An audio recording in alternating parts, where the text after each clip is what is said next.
guushu waa himilo iyo hiigsi aad leedahay inaad gaarto mana ahan mid ku timaado xagla laalaaban sahal fikir gaadni hamiyari iyo samir yaraan toona guushu waxaa go'aamiya xanka iyo xigsiga humaagyada mustaqbaleed ee qofku meel dhigtay markaas waxay ka dhigan tahay nin waxa guul u ah ayaa midka kale bilow u ah hayaanka guuleed uu xiisanayo guushu waa helidda waxyaabaha aad doonayso nolosha ama se fulinta qorshihii aad hore u dejisatay isla markaana guushu waa adoo ka caruurtii adoo dareemaya farxad oo aan dareemayn ciriiri iyo diiqad maantana halkan waxaan ka sii wadaynaa barnaamijkeennii gaarka ahaa ee aan kaga hadlaynay sheekooyinka guusha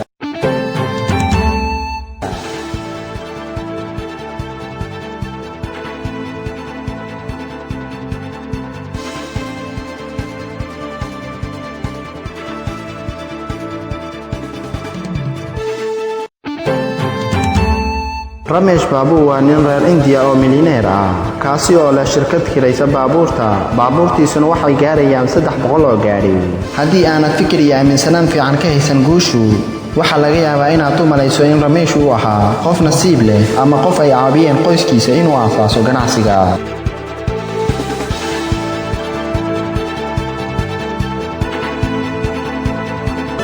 balse xaqiiqtii Ramesh waxa uu tusaale u yahay dadka doonaya inay nolosha guul ka gaaraan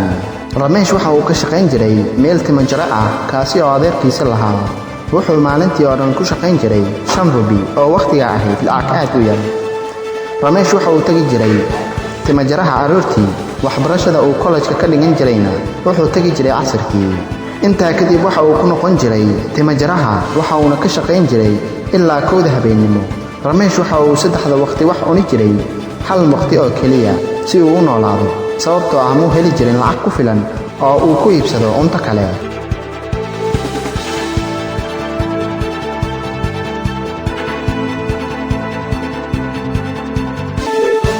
maalin maalmaha ka mid ah ayuu Ramesh isku darka lacagtii uu kaydsanayay iyo lacag uu amaah ku qaatayba ku iibsaday gaari Ramesh waxa uu bilaabay inuu kireeyo baabuurtii si lacag ugu samaysto wax yar kadib wuxuu yeeshay 6 gaari oo uu kireeyo waxaanu wax badan xiriir la yeeshay xagga ganacsiga kireynta waliyaasha ka faalooda arrimaha ganacsiga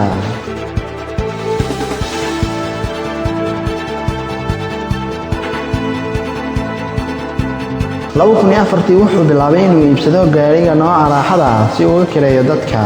waqtiga dadku maysan kiraysan jirin gawaarida lagu raaxaysto qof kastana wuxuu u sheegay inuu qalad weyn sameeyay Ramesh wuxuu cadeeyay dadkii inuu isagu saxnaa ganacsigiina wuxuu sii kordhay markuu waqtigu ahaa 2011 wuxuu bilaabay inuu ku soo daro ganacsigiisa oo uu soo iibsado gawaarida loo yaqaan Rolls-Royce mar labaad dadkii waxay u sheegeen inuu qalad aad u weyn sameynayo Ramesh mar labaad uu saxnaa wuxuuna noqday milyaneer gawaaridiisu waxay gaareen ilaa iyo 300 oo baabuur noloshiisii gabi ahaanba way isbedeshay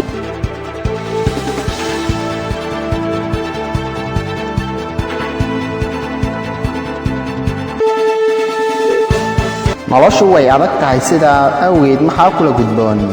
haddaba ma u malaynaysaa inaadan ganacsi bilaabi karin sababtoo ah wax lacag ah ma haysatid ama sababtoo ah wax waqti ah ma haysatid Ramesh waxa uu wax baranayay maalintii oo dhan maalintii wuxuu helayay lacag gaaraysa 5 rubi oo ah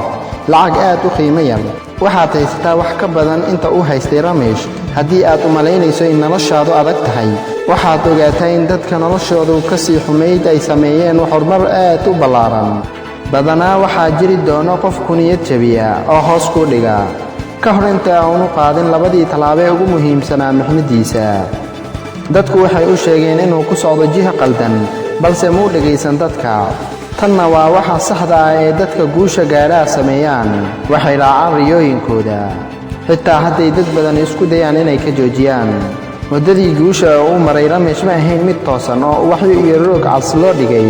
waraysi la yeeshay mar waxa uu sheegay inuu wajahay dib u dhacyo badan tanna waa waxa dhab ahaan aad wajihi doonto waxa aad ogaataa kaliya in dib u dhacyadu yihiin wax ka mid ah nolosha ganacsadaha dadka qaar waxay sameeyaan udurdaar dadka kalena hore ayay ka qabtaan haddii Ramesh aanu weligii guulaysan lahayn oo uu sababay lahaa guuldaradiisa